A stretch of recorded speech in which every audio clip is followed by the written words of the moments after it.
Citizen Talks is a podcast series featuring discussions with humanitarians, activists, artists, and changemakers, exploring the global humanitarian issues that shape our society, the world at large. Hello everyone, welcome back to another episode of Citizen Talks. I'm your host Minkailu, and today we are very happy to be joined by Llunr, musician and producer. Llunr, thank you so much for being here today. We really appreciate you. Thank you so much. It's a pleasure and it's an honor to be here with you. Nah, man, it's our pleasure for sure. So I definitely want to get into a lot of things with you. You were actually one of our musician last night at the TRT World Citizen Awards. Mm-hmm. Amazing performance. Thank you so much. Just want to say that was really great. Thank you so much. But before we get into it, let's start just for our audience members who may not be familiar with you, with your work.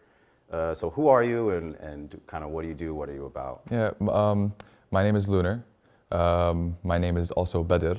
So Llunr is my artist name. Badr is my name. Badruddin, actually. My name. Yeah, my name. Badr means full moon, Llunr, full moon, and so forth. I'm a musician. I'm a guitarist, producer, songwriter at heart.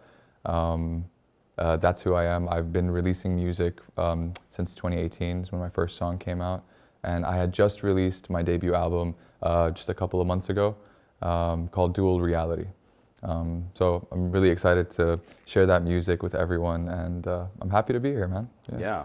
So how would you kind of qualify your music? What would you describe it as for someone who's completely unfamiliar? You're trying to encourage them to give it a listen. Yeah, for sure. So that's a really tough question to answer, you know, because like artists, you know, they kind of be like, oh, it's like this and it's like that, but it's also like this and that. But for me, I think I'm a songwriter at heart. So I write the music and then I try to find ways to portray the words, but in sonic form. You know what I mean? Yeah. Some songs just need that acoustic sound to put you in the mood. Other songs require that kind of cinematic kind of sound. And so I find myself creating music that is for specific moments, or kind of moments that kind of I hear or I see or I experience, and kind of figure out a way to put that into a track.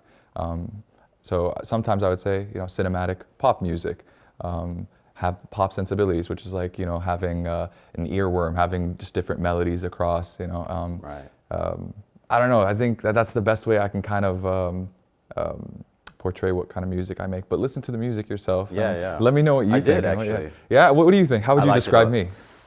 It's actually unique, man. Yeah. It's a very unique kind of vibe. I didn't listen to the whole album, so I would want to like go through and give a full, have like a full analysis. I'm from the generation of people that actually sat and like listened to the entire record. Yeah, for sure. We didn't just like pick one song on, you know, Spotify or whatever.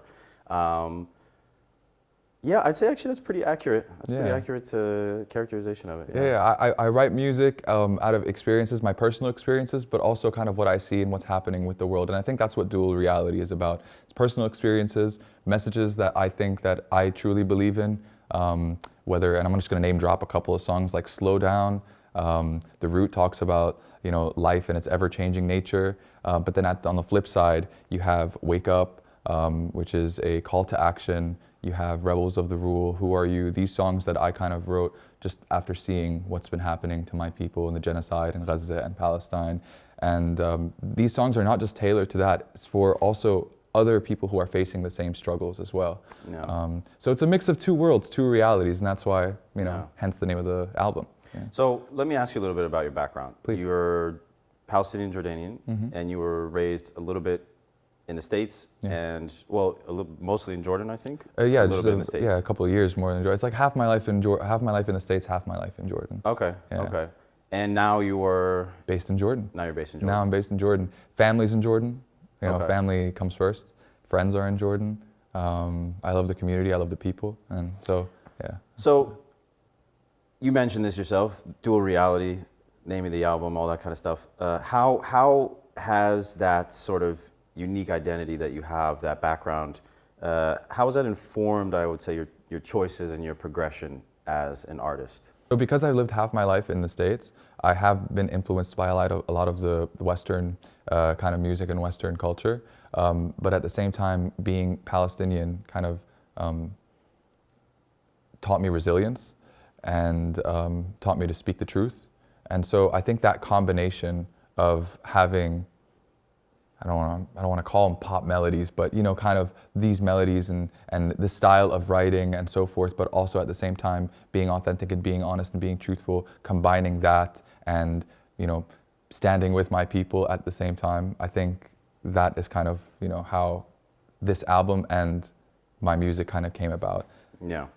So do you feel like for you, is it possible to, you know, simultaneously appeal to both of these identities that you're straddling, without just producing, you know, generic, easily consumable pop music, right? Everybody can, you know, hear the Katy Perry beats or whatever and dance and do this and that. But, you know, I think that you're speaking to deeper realities. So is that something that you've ever struggled with? Yeah, I mean, of course I've struggled with it. I think I've struggled with it when it comes down to writing the music and the words that I choose to say and how I say them and what's happening, you know, underneath, like the music, the underlying music and what's happening underneath, to create that impact. I think, again, I would refer back to authenticity. I think for me, authenticity is key. I follow my moral compass, and what my moral compass says is to be truthful and to be honest. And I think that's kind of what I want to portray in the music that I create. I tell honest stories, and you know, music that resonates with me first is what's more important.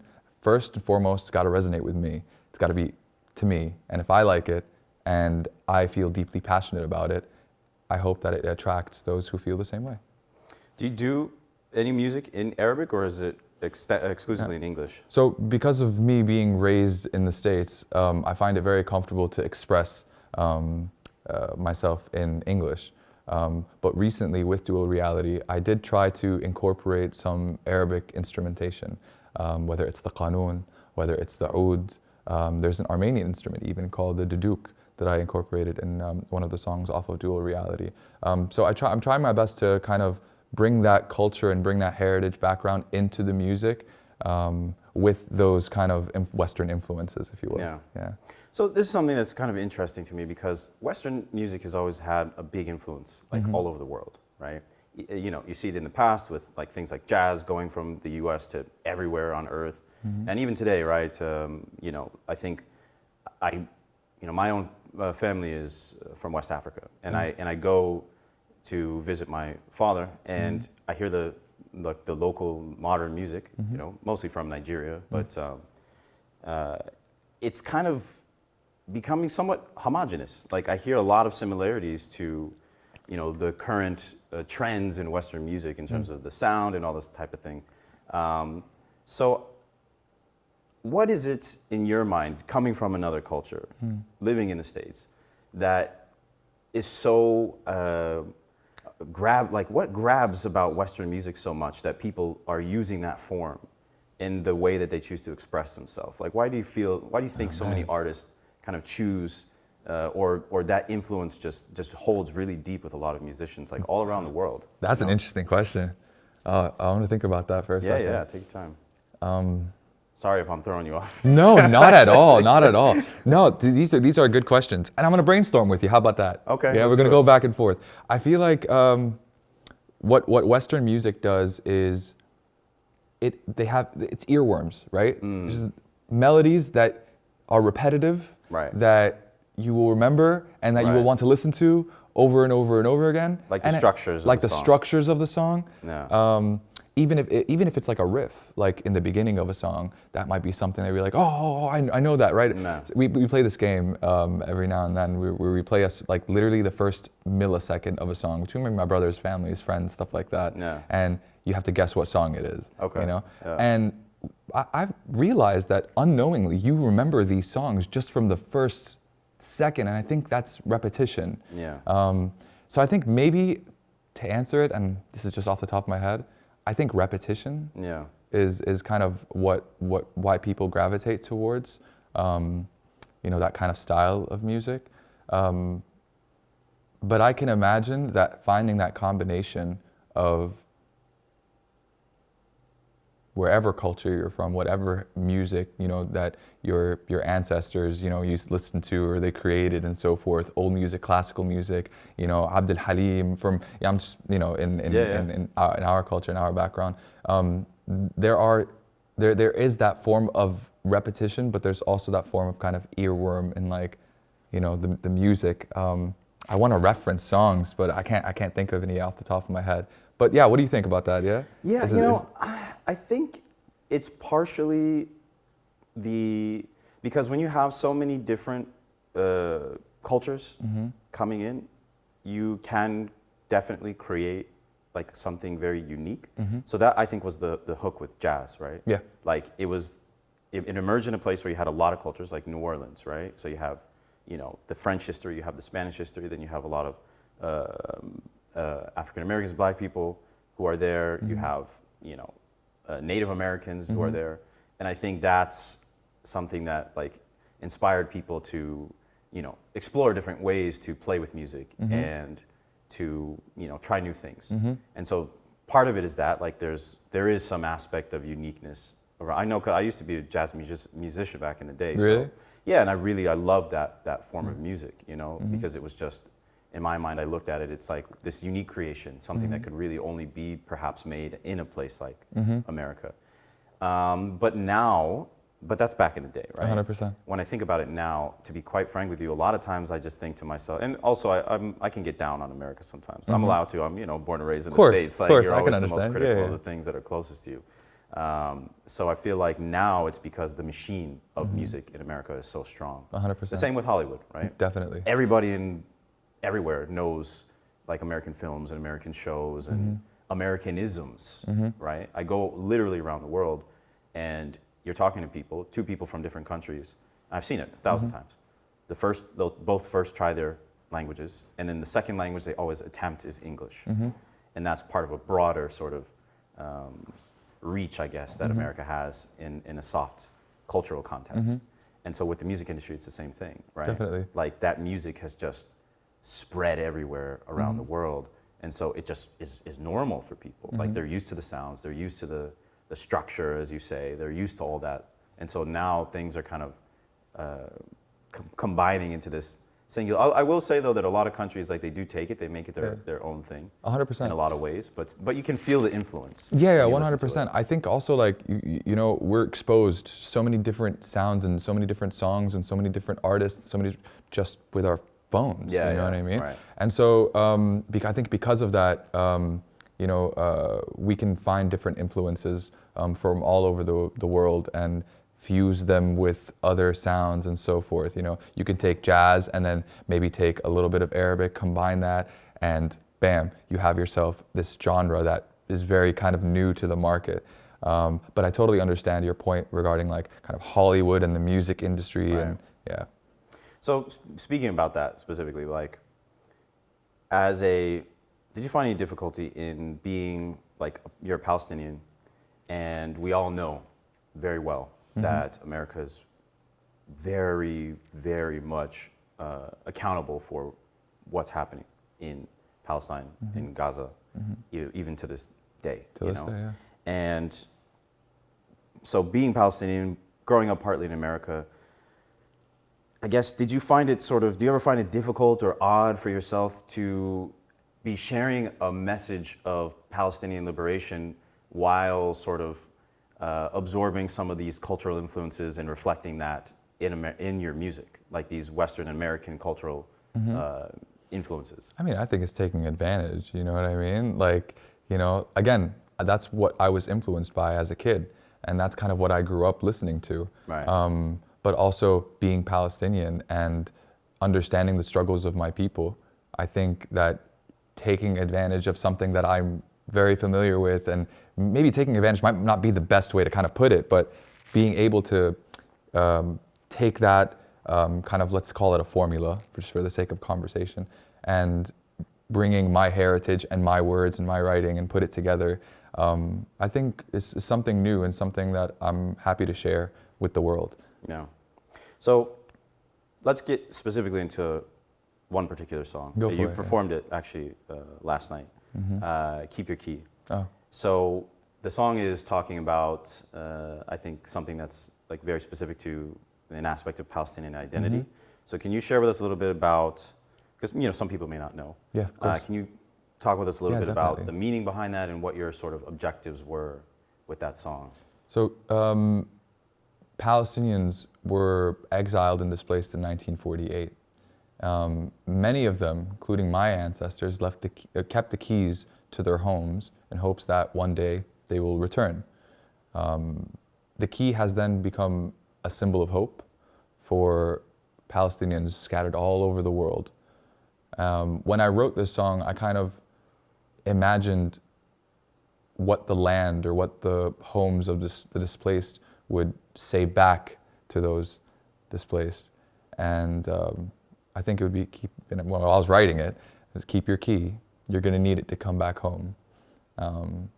And sometimes I struggle to kind of describe these things. So which is the reason why I kind of write music in the first place. I struggle to kind of portray what I'm thinking and so forth. So the lyrics are kind of what I was feeling. Keep your key. You're going to need it to come back home. I'm always free.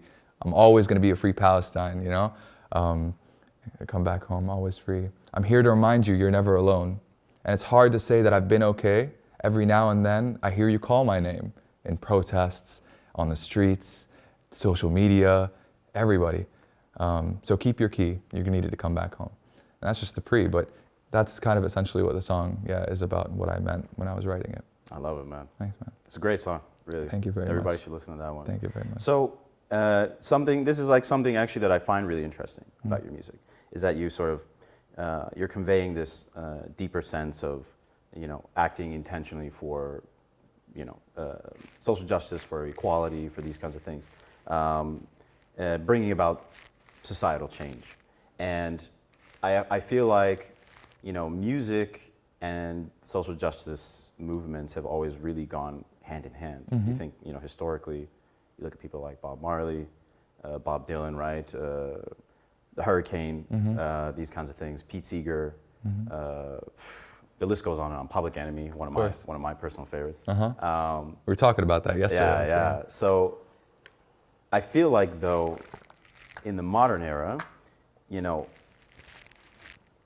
music industry today doesn't want artists to be activists, especially in the West. The sort of music that gets pushed, it's got a very particular narrative behind it. Like, it's very hedonistic. It's very, it's just kind of like nonsense. We're talking about money. We're talking about parties. We're talking about women. We're talking about, these kinds of sort of carnal fulfillment of carnal desires. These types of things. And this is really, I think, is ubiquitous amongst the majority of pop music today.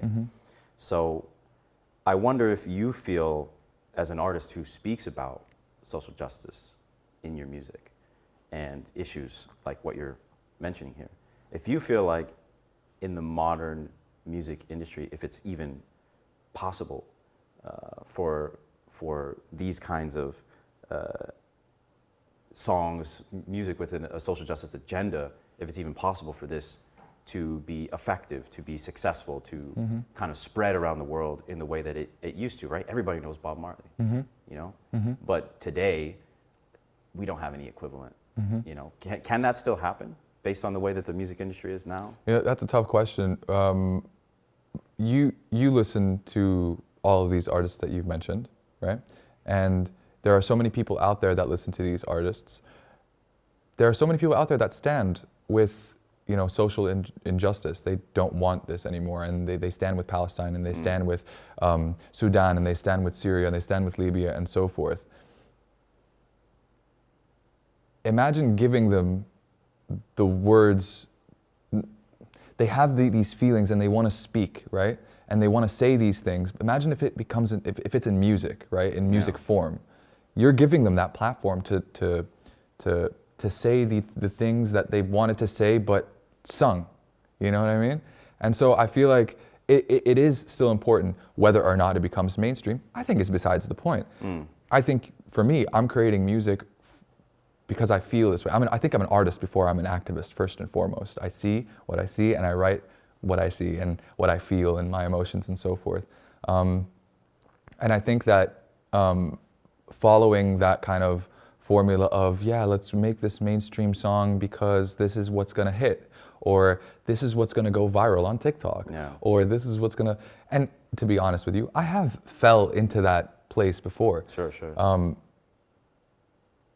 I think that it's just important to create these songs, or whether it's, you know, yesterday I was talking about this, and whether it's music or whether it's cinema, whether it's film, sorry, whether it's a painting, whether it's a design, you see these things all over across social media, and these hit hard. And I feel like when you hit the heart of humans and people that feel for the struggles of those that are facing all around the world, it's going to resonate, and it's going to be shared, and it's going to be listened to, and it's going to be seen. And I think that's what's important. It's not the trends. Yeah. It's not the virality. Right. I don't want to make music that's watered down. I want to make music that's. Yeah. My understanding is they even have like a machine, not a machine, but like obviously like an algorithm or something that it's like you can even put the song in it, and it'll tell you, is this going to be a hit? There's some, I don't know, the nature of like music or whatever. This is something I've heard from like multiple people who are in the music industry. Yeah, it's crazy. Like they'll put a new pop song into this algorithm, and based on, you know, I guess the metrics or whatever that I think the trick is to feed the algorithm the thing that it wants and tricking it. You know, trick the algorithm, understand it. Yeah. You know, that's kind of what I try to do when I'm scrolling through, you know, these platforms. I try to see how the algorithm has been working and why it's feeding me certain pieces of content and so forth, and try to understand it a bit more, and then figure out a way to take a song and send it to as many people as possible, tricking the algorithm in a sense. But at the same time, again, if the song comes from the heart and comes from emotion and comes from being honest towards what you're feeling, it's going to resonate. There's something about that energy, you know? Yeah. So, yeah. Okay.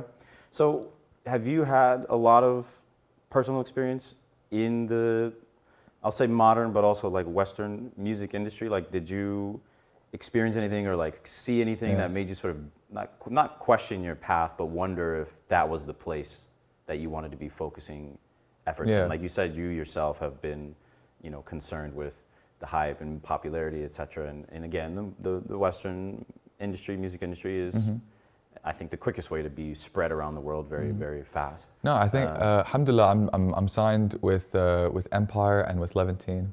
Okay. And these guys are absolutely incredible. They're Palestinian as well. Cool. They're based in the States. These guys are absolutely, you know, amazing. When I go there and I visit and I work with them and so forth, I feel supported. I feel like I can sit down and create what I truly believe in. They're always beside me if I'm stuck or if I'm, you know, concerned about something. They're there to help out. They're there to guide and kind of mentor as well. So to answer your question, currently, maybe in the past couple of years, I haven't really felt that. Flying solo, I doubted myself, of course. Like, you know, every artist goes through their journey. I've listened to the music that I was creating and thought, is this it? Yeah, no, this isn't it. You know what I mean? Yeah. And I think going through that journey and navigating yourself through finding your path and so forth, I think is very important. You're going to go through downs, you're going to go through highs, you're going to come back down, and you're going to go really high, and then you're going to hit rock bottom. And so I think that's just a part of it. And once you get to a point where, you know, you kind of follow that moral compass, which is kind of what I've, you know, tried to teach myself recently, that's going to give you that raha. Raha is like that comfort. Comfort, yeah.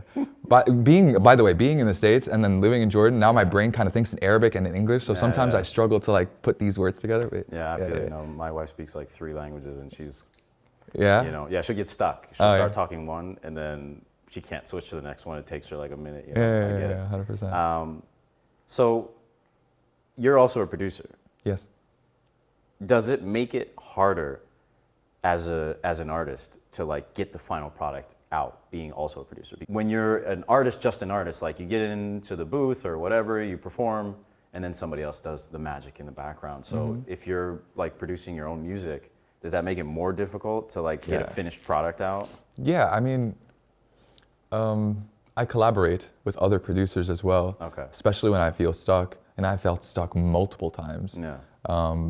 But sometimes when I listen to a song that, you know, kind of I've produced and I feel like this is it. I don't want it to go there. I don't want it to go there. I don't want it to go there. I don't want to take away. I don't want to add. I think right here is the perfect spot for it. Yeah. So I think it comes down to like, if you believe in that spot, you're good to go. But of course, you know, it's not always the case. So I collaborate with other producers, like yourself. You send it to another writer or editor. I would send it to another producer and kind of get their ear on it. Because you get ear fatigue, you know? You listen to something so many times over and over. I mean, my wife is sitting here. She's listened to these songs multiple times within a span of a couple of hours. And, you know, you get ear fatigue. So it's good to have another pair of ears or another pair of eyes, maybe in your case. Yeah. I feel you, no.